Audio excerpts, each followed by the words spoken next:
Hey, everybody. Welcome to Trust Relations, the podcast. I'm here with April, the founder of Trust Relations and the doyen of all things public relations. And of course, we're joined by the wonderful Hamish, our marketing lead and expert in the space, who I like to call my marketing other half. We're tackling some of the biggest topics in news and integrated marketing and learning from the mistakes that make headlines or sink brands. So join us as we have a chat about what works, what doesn't, and what we have to say about all of it. Hamish. Hey, Pro. You give me a hey. Yeah. Hey, Pro. Yes.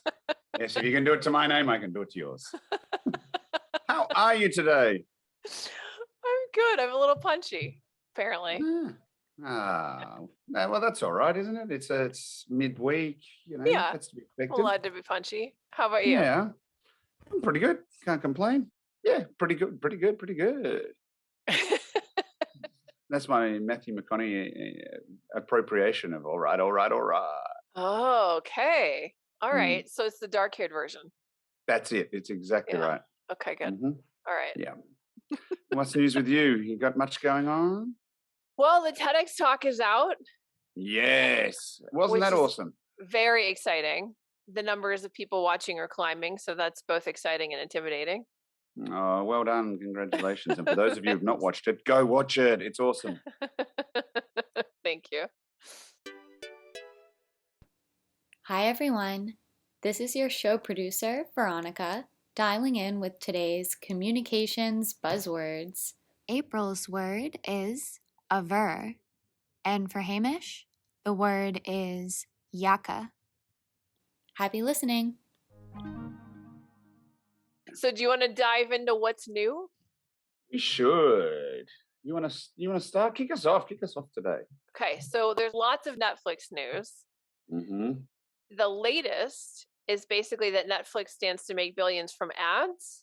Yeah. And that other platforms might follow. Yeah. Of course, this could mean that Netflix becomes insufferable to watch. This is a concern, isn't it? I understand that if your numbers are dropping off leveling out and slightly in decline for the last quarter, as we discussed, I think, last week, then you've got to look at how you're going to bolster your revenue. And the timeless classic is charge people for ads. And, I can see why they would. They have really strong viewer numbers and they know exactly what you're watching and therefore what you're likely to listen to and, pay attention to. And they can really customize what each person sees probably. Mm-hmm. The question is, A, will they bother to go to that length? And B, how insufferable is it going to become? Yeah. I mean, everyone loved the streaming platforms because that's what you were doing. You were streaming content you wanted. And not getting ads. Right. Mm-hmm. So suddenly now it's television. Yeah. That's all it is. It's on demand. Yeah. Mm-hmm. It's going to be interesting. They're killing their own model. Their point of difference was they streamed everything. You paid for the fact that you could stream what you want and you didn't have ads. So if you move back towards the model that everyone grew up with, and we've only had 5 years of not having really, you're just moving people back to what they were, and you're probably going to drive a lot of people to other platforms that are not streaming services, but things probably that are online, not or TV screens. So it'll be interesting, I think. What do you think? I'm really curious how they got in this bad a shape. Mm-hmm.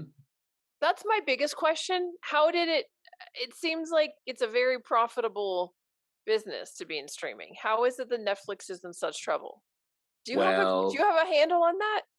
I think it's because you have Netflix and Hulu and ESPN Plus and Disney and Warner and HBO and Paramount, and then you have the sporting channels. Like in Australia, we have KO, and you have limitless options. So churn is going up. It's X sporting season. I really want to watch this, so I'm going to churn away from watching Netflix this quarter, and I'm going to get a subscription elsewhere. And I think that that's probably part of the problem.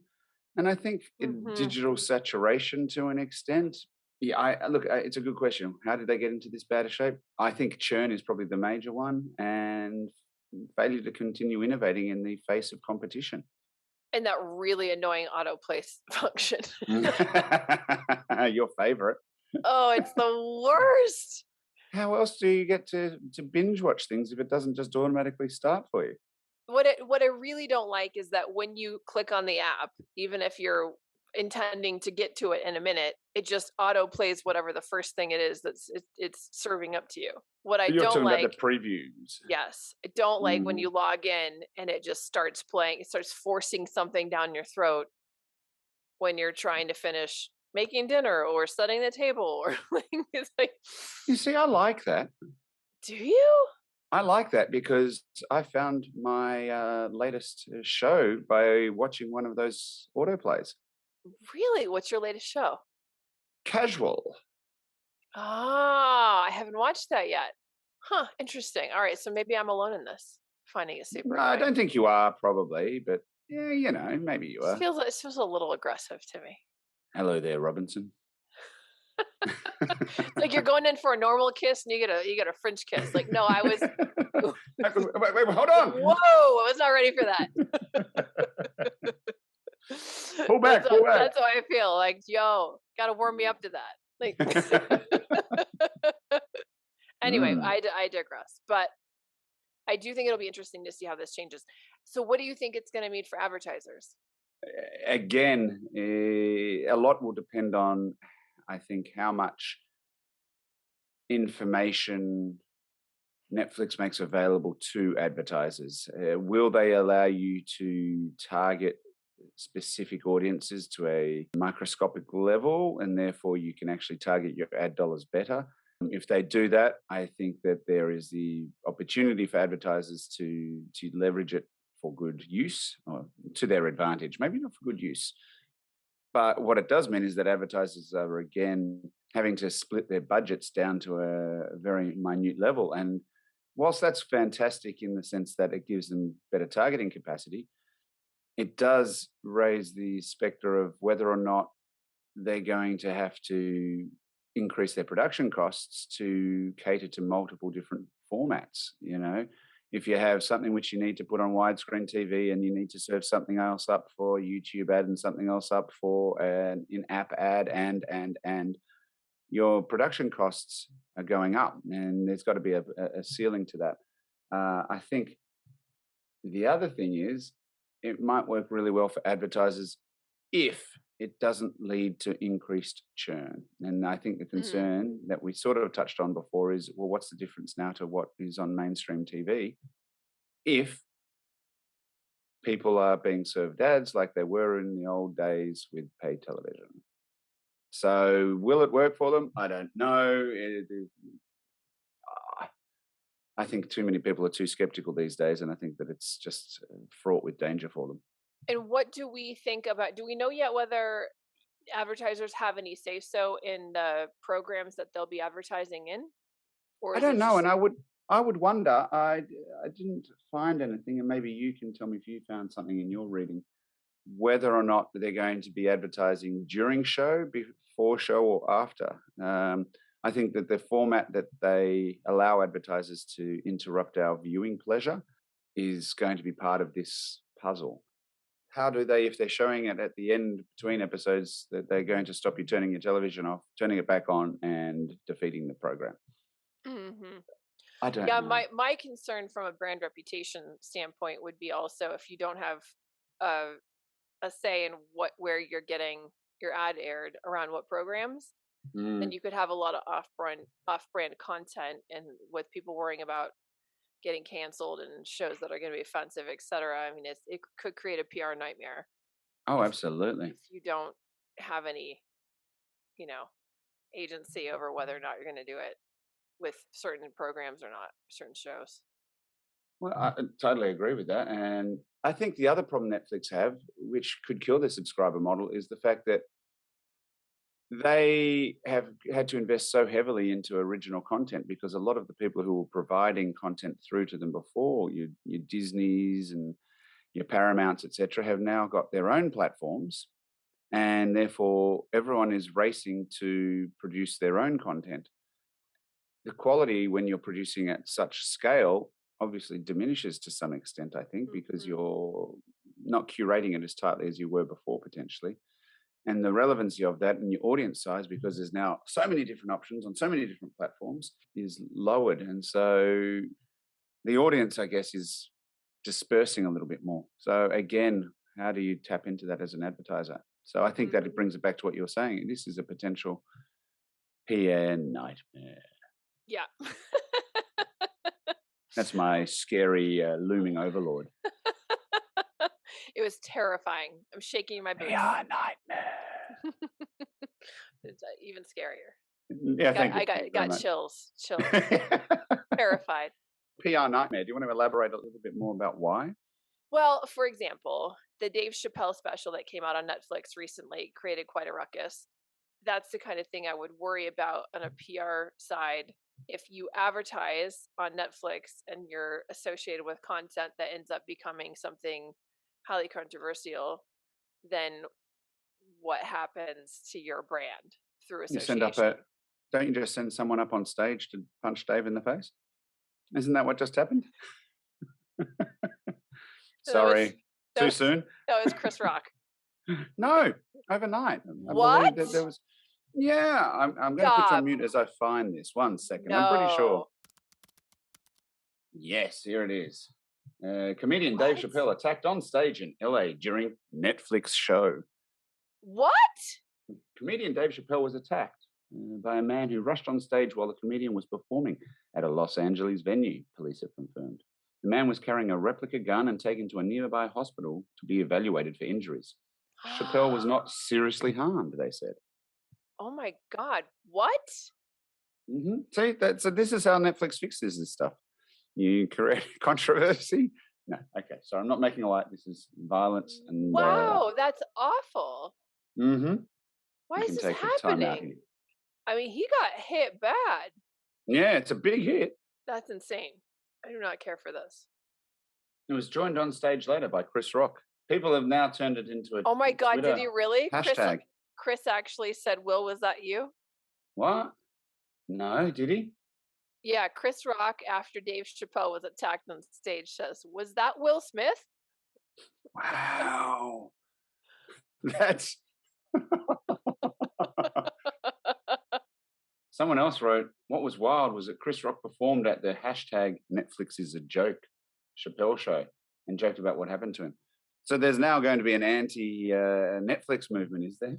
Oh my God. This is that PR nightmare that you were talking about. What we're talking about. It's almost like we know what we're talking about. Or lucky to guess. I mean, who knows? Oh my gosh. Okay. Well, I don't know if I can handle any more of that. That is so upsetting. I'll let you recap today, maybe. Oh yeah, we haven't done our takeaway yet. But I think potentially another fundamental problem with creating ads and targeting them through shows is because you don't know how binge-worthy a show is based on the fact you don't know which show is going to be something people are streaming from go to woe in one episode, one sitting. How to target them through advertising. Squid Games came from obscurity and captured the world in a very short time. How do you leverage and ante up as an advertiser? How do you buy in early? Because the more popular a show becomes, the more you're going to have to pay. And is there a sliding scale that they're going to have to levy against advertisers to capitalize on that? And I think it's a slippery slope because a Netflix special, you might be advertising on it and think, oh, this would be great. And then they say something which, as you said, associates them with something which is in the cancer culture lane. And then what happens? Do people demand their money back? It's all prickly. Did you hide your word of the day in that last sentence when you said streaming go to something? Woe? No. Have you not got that? Go to woe. What are you saying? Go to war? To woe. Go to woe. WOAH. No. I think the more I say it, the more I'm wondering if I've got it right. But it is woe to go to woe. No, it's basically start to finish. I see. It's like it's like your suspicious. It's like your soup to nuts expressions. I mean, that's weird. It is a weird one. I really don't understand it. No one does. Okay, so before we wrap, should we also touch on you found this article about what can Netflix do to bounce back? Yeah. What did you like about the article? You read it? No. Give me a second. Oh. Just saw you posted it. Okay, total content budget reached 13.6 billion in 2021. Yeah, I know. Look, it's an opportunity and potentially problematic for Netflix is that whilst they can offer you specific targeting of your audience, the concern is if you do have something which is a little bit more controversial, some advertisers might want to lean into that and say, oh, well, we still want to, that's how our audience think. So we do want to target them. But because it's controversial, we want to talk the rates down and we want to negotiate harder with you. And that will then obviously hurt the financial model that Netflix have.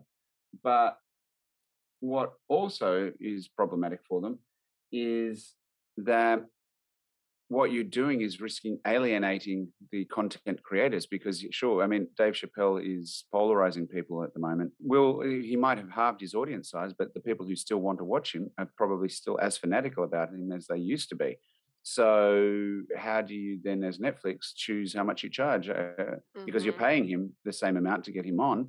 And if you alienate him, you have to find someone else who's a draw card to bring the people in because that's what your show is based on. I'm seeing some other things in this article about the algorithmic ads that have led to brand safety issues, where ads are showing next to that unfavorable content, like you're talking about. And it's about who you want to be shown next to and associated with, and violence and unsavory brands and content, et cetera. So it's like I think it's hitting on a lot of things we already kind of talked about in terms of being careful about being aligned with content that could get you canceled. Yeah, which is rough.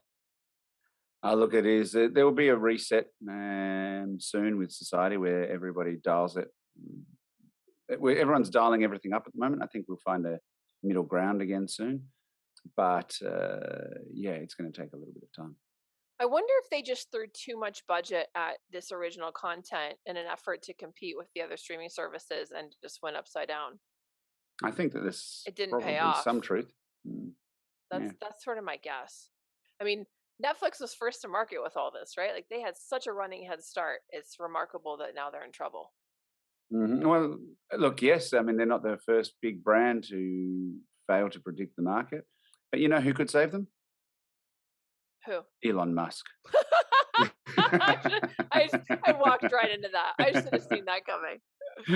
Of course. Too easy. All right. So any other key takeaways from this that we want to hit on before we move on to our next segment? I think the lesson is for all brands, you have to continue to innovate and try and predict the market, which is easily said. But I think if you are so caught up in what you're doing and you're not seeing the forest for the trees, you can lose sight of the bigger picture and lose touch with your audience. So always make sure you are speaking to your customers in a way which is actually engaging with them and take on board their feedback so that you don't get caught in a situation where your people are leaving you in droves. Well said. Thank you. Thank you very much. All right. Do you want to move on to campaign analysis? Yeah, let's do it. This one's more your wheelhouse today, which I'm excited by. Do you want to take the steering wheel? Yes. So in this segment, we always analyze a recent campaign or two and determine whether it was successful, whether it missed the mark, what went right, etc. This week, our campaign analysis comes from a world away where we're doing another Lost in Translation. And so let me take a look at this crazy Australian ad and see what works and what doesn't, and what we have to say about all of it. All right, so this is about the best Aussie and Kiwi ads of 2021. Sorry. No, do you want to just choose one at random and then we'll just one at random? Okay, let me look. It looks interesting. I worked for one of the companies in the past that's in here. What's the monkeys make lamb, not walls? I haven't seen this one actually. Okay, let's try that one. I'm watching it now.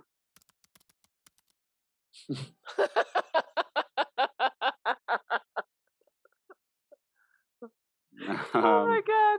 I love it. We're the Tasmanians. This is all of us, like all 5 of them. yeah, that's right. Uh, So first of all, Hamish, what is this advertising? uh, where to start? Where to start? Okay, lamb. Lamb is something which It's very popular in Australia. is very popular in Australia, and it is generally given a lot more airtime around Australia Day, which is a polarizing topic unto itself Ah, at the moment. really? Here. Why? Uh, without going down too much of a rabbit hole, because Australia Day was the day that Australia was founded by white settlers. On January the 26th. But more and more people are starting to believe that it actually represents Invasion Day, because that's when the first settlers, the Aborigines, were here and we Ah, started taking over their land. So it's become a little bit of a divisive topic. I see.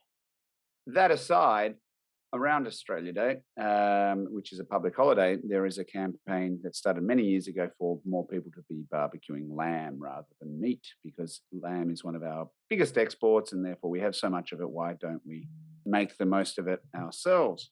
And so every year in January, there's a campaign that happens and talks about bringing people together. Ah, So I think that this year, ah. in the link that we just watched, it was probably a little bit of a social commentary on our good friends, the United States of America. It's Um, definitely making fun of us. Thanks for that. Thanks for that, Australia. it's okay. We do what we can. Um, and look, interesting. You know, there was a number of cliches in there about the different states and what they stand for. You know, you had your social influencer posing in one area. You had the lifesaver in Queensland, in his, as we call them, his budgie smugglers. Come again? Yeah, budgie smugglers. What? Yeah, so the speedos that he was on, you know, he had just the. You didn't see those? It happened very quickly. No, I wasn't paying attention to the Speedos. So instead of wearing long shorts when you go swimming, you wear just like the Underwear. Y front. Yeah. The swimming Um, underwear. yeah. Yeah. I see. The And you call speedos them sometimes. what? Budgie smugglers. Is that Yeah. because I'm you're going to. smuggling your budgie? Well, yeah, the idea is, you know, it's slightly euphemistic. And isn't the budgie a bird? Yes. So it means you're hiding. Okay, It so looks like it. It you're looks hiding like a bird in your it looks pants. like you're hiding a bird. Yeah. So it's quite a colloquialism, I suppose. Yeah. Oh God, I love Australians. There's a lost in translation for you. Holy cow. But they had a number of other cliches in there. The social influencer. I don't know if you saw the woman handing her coffee over to her boyfriend so she could attack the wall herself, and you know, just a number of different cliches. The Tasmanians, you know, all 5 of them, as you said. Yes. So look, I think it because gets. For Americans who don't know, Tasmania is the island off of Australia's mainland that's very small, and there are very few people that live there. So the joke is that That's nobody right. lives in Tasmania. And look, I think given as well, it's just something that occurred to me. It's probably not only a commentary on the war with Mexico, so it's not completely attack on you. I think it probably came on the back of COVID as well, when everybody was locked down into their own states. You couldn't travel across borders. Okay. And we had travel restrictions, and so it did feel like we were penned in to some large extent. So I'd say that it's probably a double entendre there for everything that happened across the world in the last 3-4 years. Right. Look, I think it's definitely funny and entertaining. I heard you chuckling a few times as you watched it. Oh, it's very funny. You know, the beauty of Australian ads is that we have so many unique propositions and, you know, terms. We have everything, you know, from our sayings, you know, throw another shrimp on the barbie, as the Americans like to say, or it's hard yakka when you're doing hard work, or the budgie smuggler, or anything like that. You've got all of these wonderful different things that make us unique in so many different ways. And I suppose, you know, getting you to watch it, what's your takeaway from it? You know, did it compel you? Did it just entertain you? Where did it sit in that spectrum? I mean, it was mostly entertaining. I don't eat pork or beef or lamb, So for me, it was a little like, whoa, what is he eating on a stick? It looked like a big, like a big drumstick of something smothered in sauce. I don't know. It was kind of like, whoa. Yeah, I think it works in Australia. I don't think it translates well. So would it, if they changed it from Australian states to American states, and you were finding that you were talking with, Well, I think the funny thing is like it's not. We didn't make a wall between the South and the North, right? Or between the coast and the Midwest, or you know what I mean? Like our walls between us and a different country. So I True. think in that regard, it's like whatever you want to say about the wall, say about the wall. Like that's I'm not trying to offer commentary on that, but it is a very different proposition. It's like it's a different country with different laws and different Yep. society and different all of the things. But if we take the same lens where I said it may be COVID related and it was about travel restrictions, you had travel restrictions over there too, didn't you? Not Between like you guys states. did. No, No, okay. So no. it doesn't really translate. It doesn't really translate. And it sort of, as an American, reads like, you do know that the wall wasn't between us and the same country, right? Like, Mexico is not the US. Like, you understand it's a different country. So, I mean, it's funny. I just don't think, I think as an American, you watch it and think, wow, you guys must really think that we're dumb or not understand North America is not one big country. Like, it's like multiple countries. I get it. I think it's interesting that you understand the premise, but don't find it necessarily compelling. It doesn't. I mean, if I ate meat, I still think I would be like, oh, that looks delicious, maybe. But it's as somebody doesn't really eat meat, it's a little hard to calibrate. Fair enough. Well, we'll chalk this one up to differences. Okay. Transatlantic. Still very well done. Very well filmed. Very funny. It was put together well. It was really well put together. Yeah. So well done, The Works, which is the name of the agency that did that. And well, look, there's another one in there that we might loop back on. It's an old employer of mine, and I know that they had a brand campaign that did quite well and won them some awards and industry commentary. Do you want to do it now? So what is it? Which one? I used to work at Janaea. So it was Shea Proximities. Where do babies come from? The second from the top agency, DDB Melbourne. Ah, okay. All right, let's find out. What the hell? All the people who are wondering what April's doing as she watches this, she's covering her face and staring in disbelief. So uncomfortable. I want to crawl under a rock and die. Pick up your jaw. I feel like you could use that video like in the CIA to torture people. Put them in a room and make them watch that and repeat, and they'll go crazy. They'll confess to anything. Oh my God. Do you want to tell everybody what the ad's about? Not really. Oh, come on.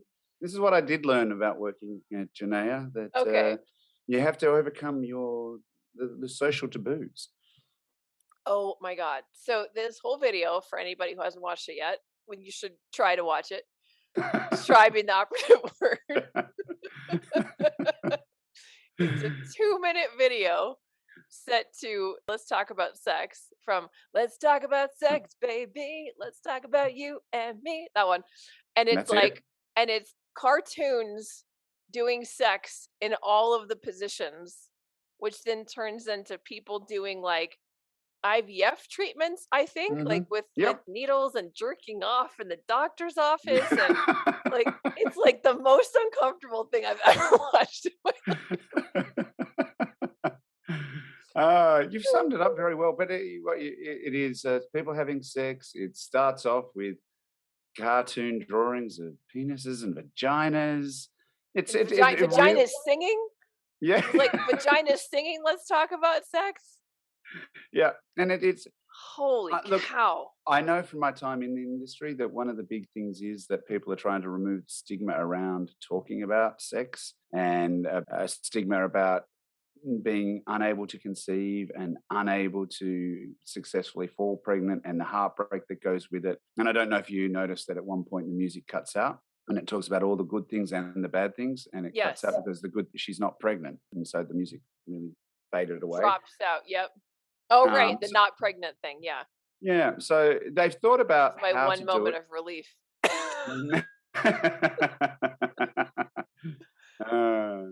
Sorry, continue. No, that's all right. So I think it's an interesting way to do it. I mean, it's moved away, and it's really, I mean, when I was there, and this was a number of years ago, it was still quite the taboo, and everything was spoken about in very scientific terms, and so patients felt like specimen jars because you spoke down to them in very technical terms. And I think that this was, at least in Australia, a very revolutionary moment in terms of trying to talk about this in a way which was a little bit more engaging for people and a little bit more honest. And a little bit more crass, I think I heard you say during your viewing. It was pretty on the nose. Yeah, I was like, this is a little crass. Like, this is a little much. I don't know where it ran. I'm wondering if it was a YouTube pre-roll or something like that, because it was definitely not mainstream. This would not fly in the US. Mm-hmm. No way. And why is that? Because as I said, I don't know where this appeared, so I can't comment on the placement. But I would think that it was a very select target audience. I mean, I think it would fly fine as a YouTube video if you were trying to put it on mainstream television or Netflix. Netflix, we have a solution for you. Oh my God. I do not think that would go over very well in the US market.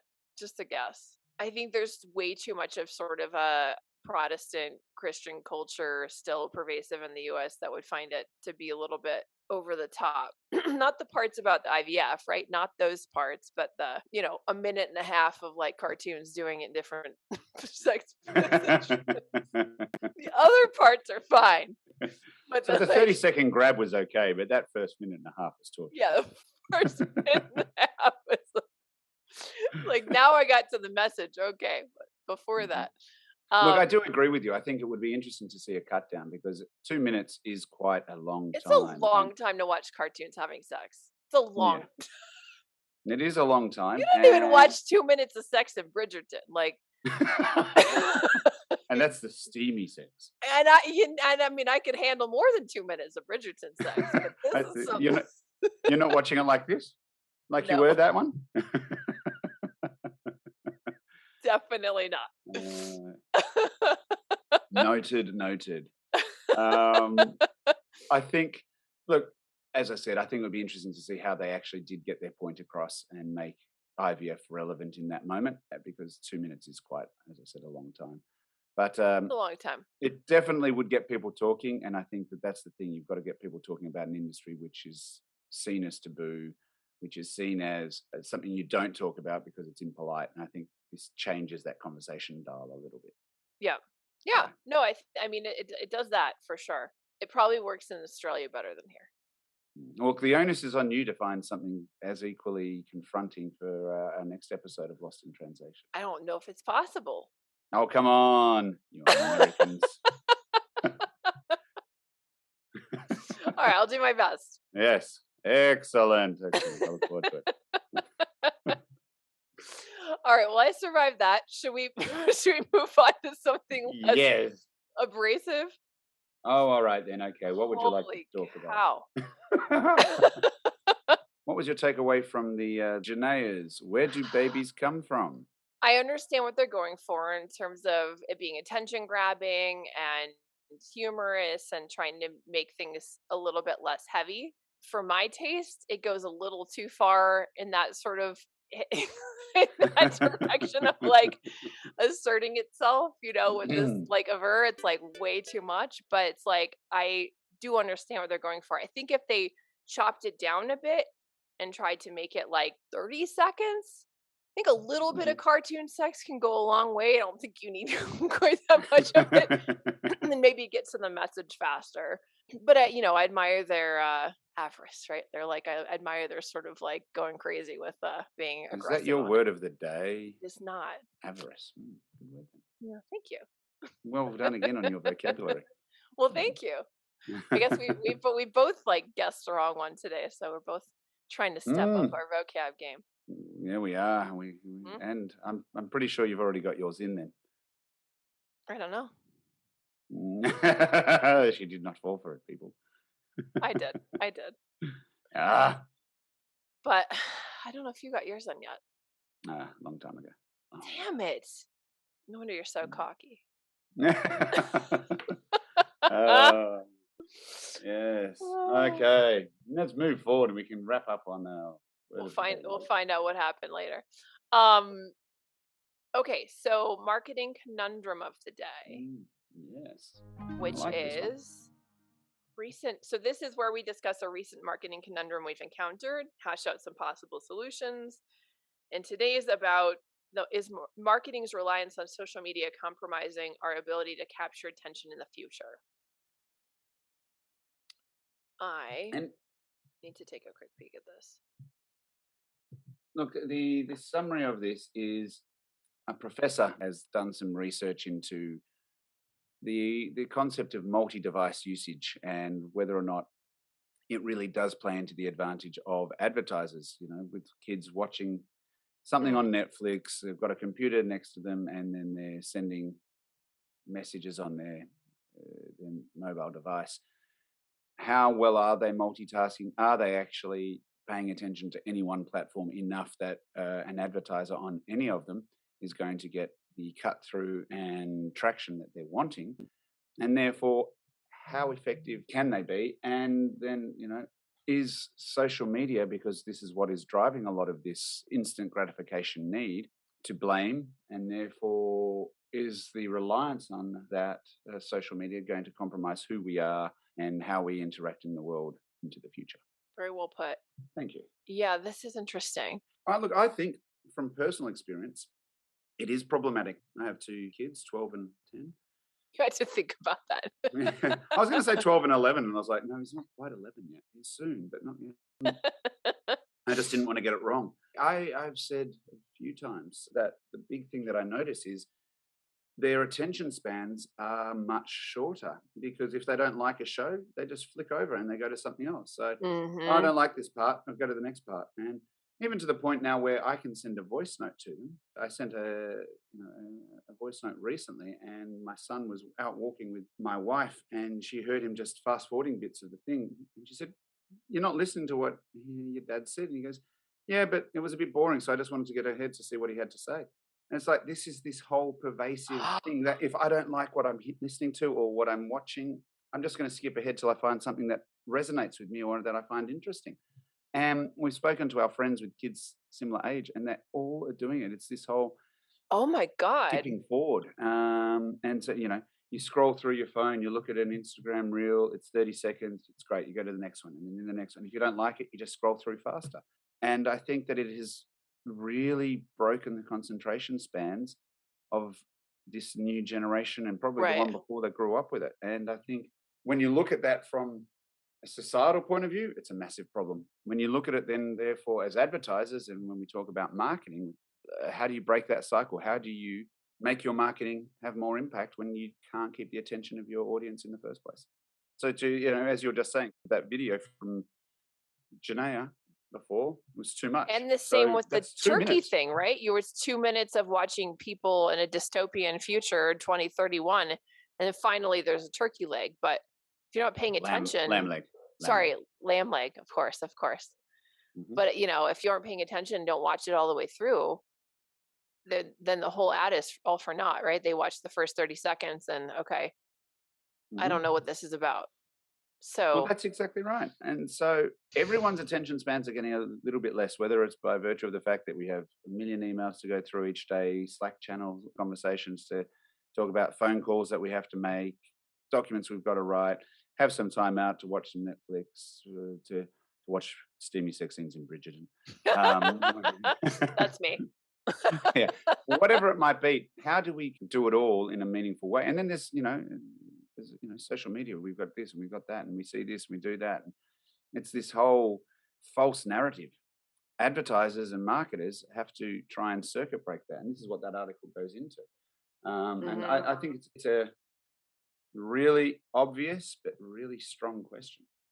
The author says, maybe it's a digital detox that everyone needs to do. But as I said, you, as an advertiser, you can't predict when your audience are going to be doing their digital detox and therefore are more engaged again when they've come back to the digital devices.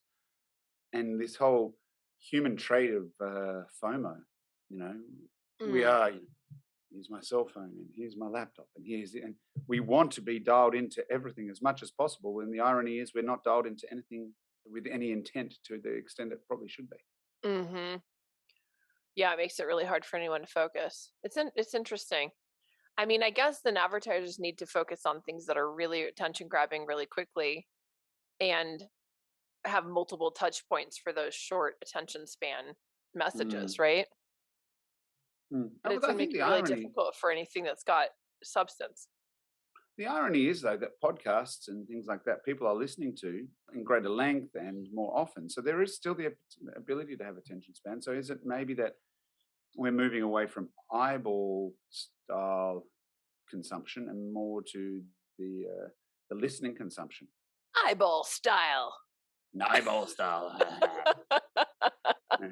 But as they call it, as no one calls it, except for Hamish. Are we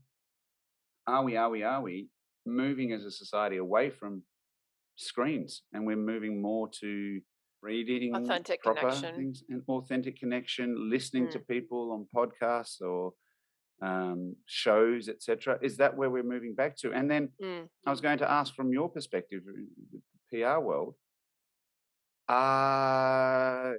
do you think that there's the same prevalence of people switching off and it's harder to get cut through? So not just from a marketing angle in the advertising sense, but from the getting messages out there. Is this something that affects people as well? I don't think it's as bad on the PR side. I think people scroll.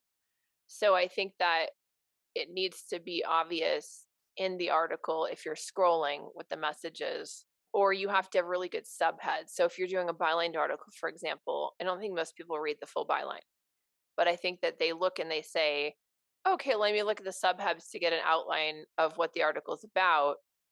And then they might choose a subhead that interests them and read that. So I think in terms of doing your own, generated content, I guess this would apply also in the content marketing side.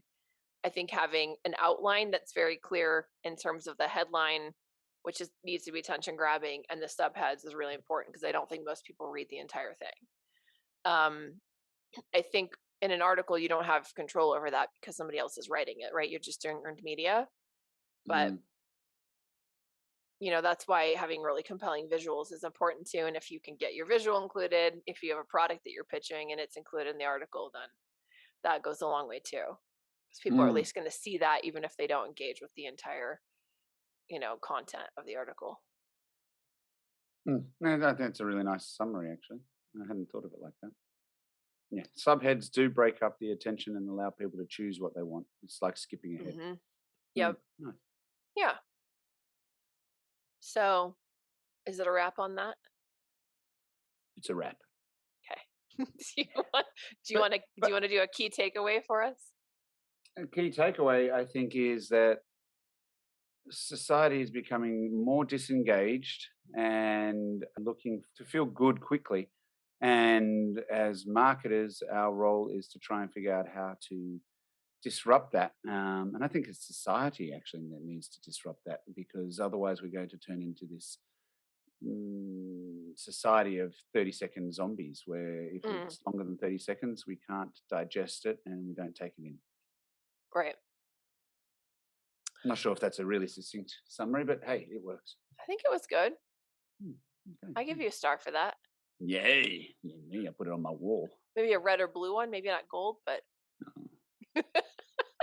No. some kind of star, some color star. Just give me a sandwich there, why don't you?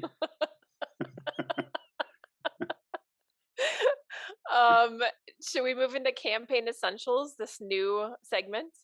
Yeah, and I think this one's going to be exciting for everybody, because I think some of what you were just discussing there about how to get more impact for PR at the moment ties in nicely. So do you want to kick us off? So today we're covering the top 3 mistakes / missteps that brands tend to fall into when they're launching a new PR campaign. So 3 top mistakes. I would say one of the top mistakes is that they don't want to do the baseline amount of media coverage to get the target goal. So let's say a brand comes in, we just need to be in TechCrunch. So that's all we care about. That's all we want to do. We only want top tier coverage. And they think somehow they can go from ground zero to TechCrunch. And that's a misnomer.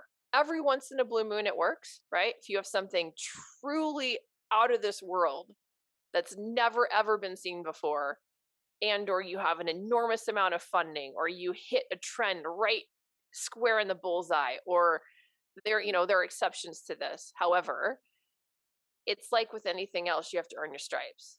You don't just suddenly become a well-known speaker. You have to speak at your children's school, and then at the Rotary Club, and then at Kiwanis. like you have to kind of put in your time. And it's the same with PR. You have to put in your time. So for example, we had a client recently, I'm not going to name names, but they came to us and said, hey, we want top tier coverage for this feature that we announced a year ago. Oh, wow.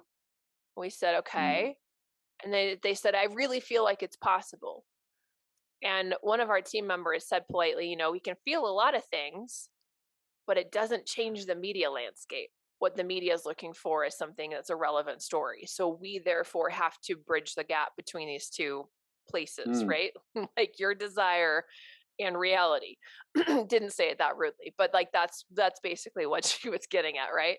Top tier media needs a certain threshold of newsworthiness before it becomes news. Yeah. And you can't just invent that in your brain and want it badly enough that it happens. And there's also not a just be more aggressive. It's like there's no amount of be aggressive, be aggressive. Like there's no cheerleading chant that gets you into TechCrunch without the score on the board, right? You don't just do that. So I would say that's one pretty big misstep that brands tend to make. And I like to call it the golden ratio. So it's like you need to kind of build your credibility in the press for other forms of press. So you have to lay that foundational work by doing some of those trade publications and the regional publications where you're based, and some of those podcasts that are granular.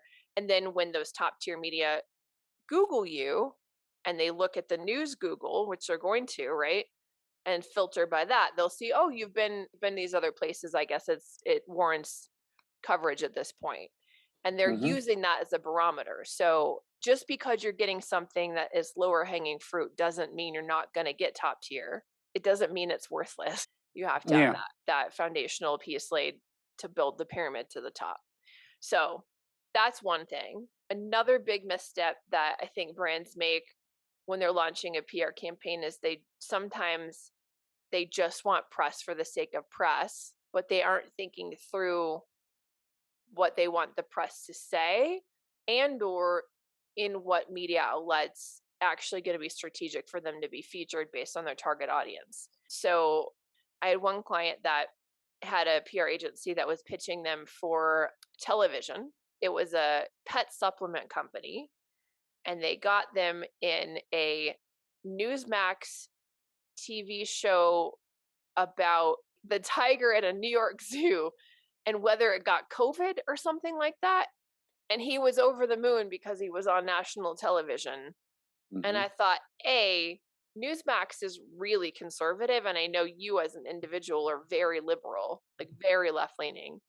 B, what does a tiger in the zoo have to do with a pet supplement? So it's like, how is this going to move the needle for you, other than that you get to, massage your ego and put something on LinkedIn about how you were on television, right? I mean, it doesn't actually do anything for the brand. So I think that there's a lot of PR firms out there that just get coverage just to say they got coverage. But if it doesn't have key message pull through, meaning if it doesn't have your key differentiators featured in there, does it help? If it's in a news outlet that's not consumed by anybody that's in your target audience, does it matter? And that can even go with national media, right? If you're in USA Today and nobody that is in your target audience is reading USA Today or the New York Times. Yeah, 12 to 15-year-olds are not reading it, are they? And it doesn't matter, right? Mm. Sure, it's social media candy and it's an ego stroke, but it's not actually going to move the needle for you, right? So I think that's another misnomer or a misstep that brands make when they're launching a new PR campaign. I think the third misstep that brands tend to fall into when they're launching a new PR campaign is that they don't always evaluate whether the messaging they're currently using makes them sound like they want it to. So for example, I had one company that wanted to, come out of the gate swinging, just do a press release with their existing marketing language. We put together the press release, made it sound as exciting as possible. And the CEO said, I mean, this doesn't sound like we're doing anything that's interesting in the marketplace. And he was mad at us, right? Oh, wow. It's like, well, you're not, right? Like, he didn't realize until he put it in a press release that what he was doing was not that innovative and didn't really have the edge he thought it did, and didn't really have the value to the target audience he thought it did.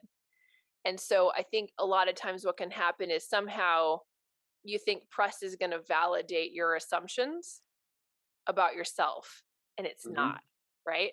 If anything, it's going to do the opposite, because press is cynical. Those journalists are really hard audiences, and they're going to ask hard questions, harder than you ask yourself usually.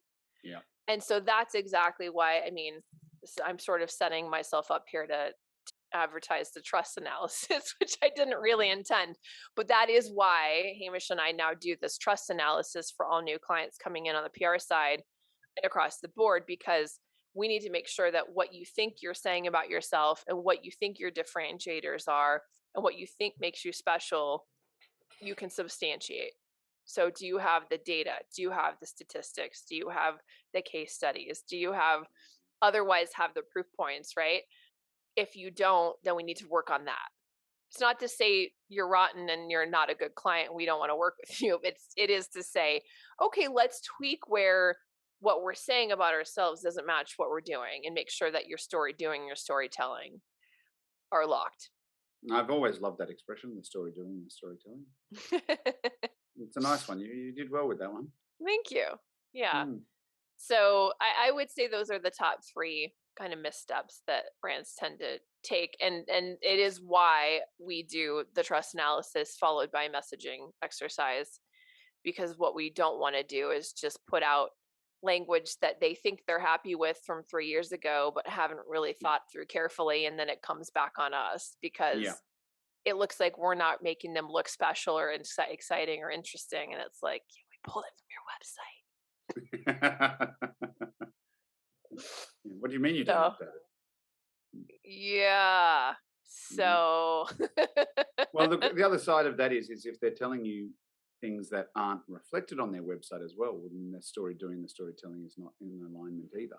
Because if people hear something or see something in press and then they're like, well, that's interesting, and they go to the website and there's this mismatch of what they're reading versus what they've read elsewhere, then that cognitive dissonance will actually disenfranchise people as well, and you can lose people. So it is very important to get that message streamlined and have the continuity across all channels. Yeah, well, and it goes back to that 8 touch points rule too, right? Where it usually takes somebody 8 touch points of seeing a brand at multiple channels before they actually make a purchasing decision.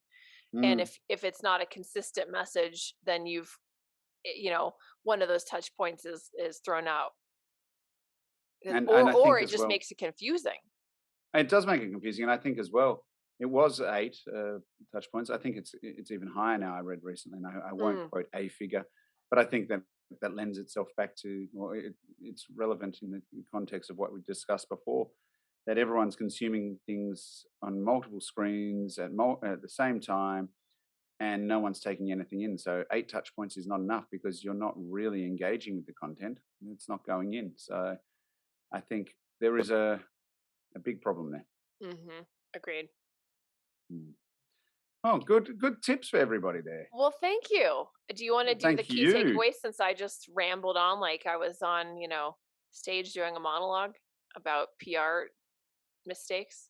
I don't think that you rambled on at all. The key takeaways. I think the key takeaways are that everything basically has to be considered from the outset rather than just diving in and thinking that because you think you have a story to tell, that everyone's interested and going to be compelled by that story. You have to step back, take a look at it from a dispassionate point of view, and understand that what you're saying may not be of interest to other people. So you have to figure out what they want to hear and how that fits in with your brand, and then go out there and chunk it into things that they're interested in. So you're talking to an audience about what they're interested in bite-sized pieces. Gold star. Oh, hey! Thank you.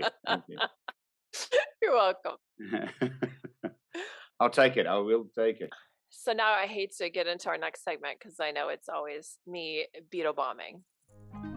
Well, no, look, I think the truth is today, no one's caught anyone's buzzwords. So right. We went into today with a score of 11-8. And I got my word in there today. Did you get yours in? I did. Oh, congratulations. Thank you. What was your word today? Aver. Aver? Mm-hmm. What does that mean? One moment. I'm going to read you the actual definition. Aver? Yeah. Aver. Aver? Yeah. Aver? Aver. Aver. What does it mean? It means to assert or affirm with confidence, declare in a positive or preemptory manner. Oh, so it's the opposite of defer, maybe.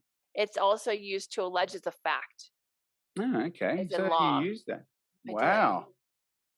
Are you impressed? I am. I didn't even pick up on it. You're like, I don't believe her.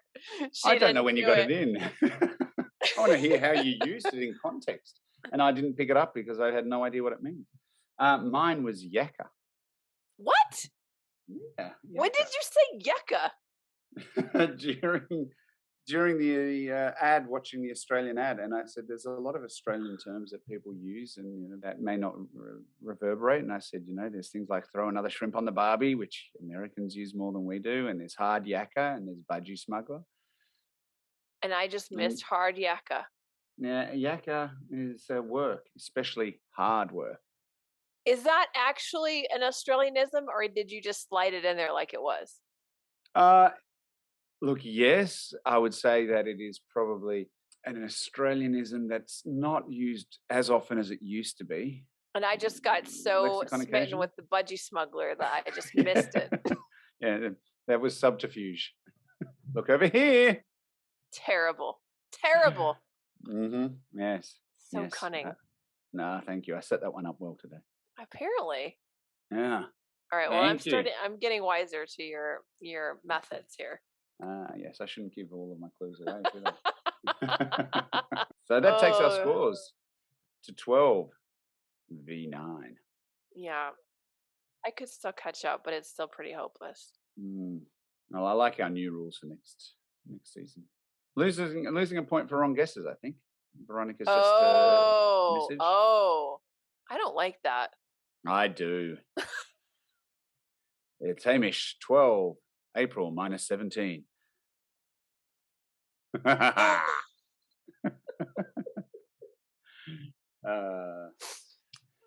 one day we'll punch you in person. Okay.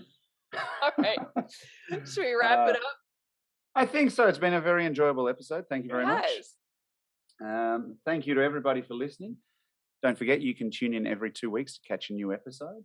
And you can listen to us wherever you like to stream your favorite podcasts. And remember, you can subscribe, rate, and share our show to keep the content coming your way and grow this community of communicators. Before we sign off, don't forget to tell everybody about our code and our offer. Aha! Visit the link in the show notes below and use the code TRUSTANALYSIS8, TRUSTANALYSIS8, for a chance to win a free trust analysis workshop for the first person that enters. And then new clients qualify, terms and conditions may apply. You can see details below.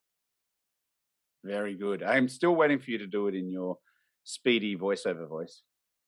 What's my speedy voiceover voice? The one that I always say you need to do. Visit the link in the show notes below and use Trust Analysis Okay, for we're a chance to win free Trust Analysis workshop for the first to enter. New clients qualify and terms and conditions apply. I don't have the voice you do, so we're gonna switch lines. I'm waiting. You'll do it one day and surprise me. Maybe. We'll find out. Wait, have you seen Bridgerton? No. Why do you say it like that? Sorry. No, I haven't. I'm not quite that interested in it. You said it with such judgment. No. There was no judgment. It was more about the fact that